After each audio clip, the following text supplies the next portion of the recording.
కర్మ ఫలితం అనేది ముగిసిన తరువాత మాత్రమే మారతారు. అప్పటి వరకు అనవసరంగా నువ్వు ఇక ఎటువంటి ప్రయత్నాలు చేయనే వద్దు. ఇప్పటికే అతని గురించి ఆలోచించి నువ్వు చాలా శారీరకంగా మానసికంగా చాలా కుంగిపోయావమ్మా. ఇకనైనా సరే కానీ నీ గురించి ఆలోచించుకో. నీకంటే అతను ఎక్కువ నీకు కాదు కదా, నీకు నువ్వే ఎక్కువ కదా, నీ ప్రాణం నీకే ఎక్కువ కదా. నీ బిడ్డలకు అతని నుంచి ఎటువంటి మంచి జరగదు అని చెప్పి నీకు తెలిసినప్పుడు, కేవలం నీ బిడ్డలకు నువ్వు మాత్రమే మంచి నేర్పించాలి అని చెప్పి తెలిసినప్పుడు అనవసరంగా నీ యొక్క ఆరోగ్యాన్ని పాడు చేసుకోవడం ఎందుకు చెప్పు? కనుక మూర్ఖులను అలాగే వదిలేసి, తెలిసినప్పుడు ఎలా తెలియాలో గట్టిగా అలాగే తెలుస్తుంది.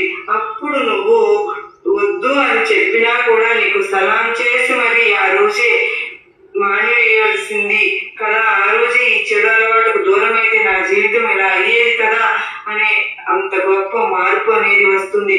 కంగారు ఏమీ పడవద్దు, అంతా కూడా నీకు మంచిగా జరుగుతుంది. ఏది ఎక్కడ ఎప్పుడు ఎలా జరగాలో అలాగే జరుగుతుంది, జరిగి తీరుతుంది. మరి ఇలా జరుగుతూ ఉన్నప్పుడు ఇన్ని కష్టాలు నేను ఎందుకు అనుభవిస్తూ ఉన్నానమ్మా, పడలేకపోతున్నాను ఈ కష్టాలు అని చెప్పి కన్నీరు మున్నీరుగా ఏడుస్తూ ఉన్నావు, ప్రశ్నిస్తున్నావు. అయితే కష్టకాలం ముగిసిపోయింది బిడ్డ.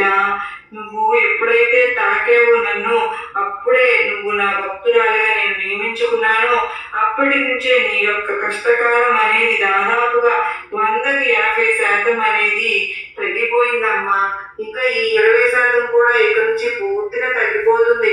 నువ్వు వినాలి అనుకుంటున్న శుభవార్త అనేది చాలా ఈ రోజే నీ చెవిన పడబోతుంది. సాయంత్రంలోగా ఏమాత్రం కూడా నిర్లక్ష్యం చేయవద్దు, ఏమాత్రం కూడా నిరాశ చూపించవద్దు. అంతా కూడా నీ మంచి కోసమే జరుగుతుంది. ఏది ఎప్పుడు ఎలా జరిగినా సరే కానీ అది కేవలం నీ మంచి కోసమే నేను జరిపిస్తున్నాను. దేని గురించి కంగారు పడవద్దు, దేని గురించి అతిగా ఆలోచించవద్దు, ఎవరిని కూడా నీ గుప్పిట్లో పెట్టుకోవాలి అనే ప్రయత్నం చేయవద్దు. ఇక్కడ ఎవరికి శాశ్వతంగా ఉండరు బిడ్డ. నీ జీవితం నీకు గొప్పది, కేవలం అది నువ్వు మాత్రమే చూసుకోవాలి. కనుక ఏదైతే పని ఉందో ఆ పని పట్ల శ్రద్ధను పడుతూ ఇష్టంగా ఆ పనిని చేసుకుంటూ ఆరోగ్యాన్ని జాగ్రత్తగా చూసుకుంటూ మానసికంగా దృఢంగా ఉంటూ అంతా కూడా మంచి జరుగుతుంది అని చెప్పి పాజిటివ్ గా ఆలోచిస్తూ ఒక సక్రమమైన మార్గాన్ని ఏర్పాటు చేసుకుని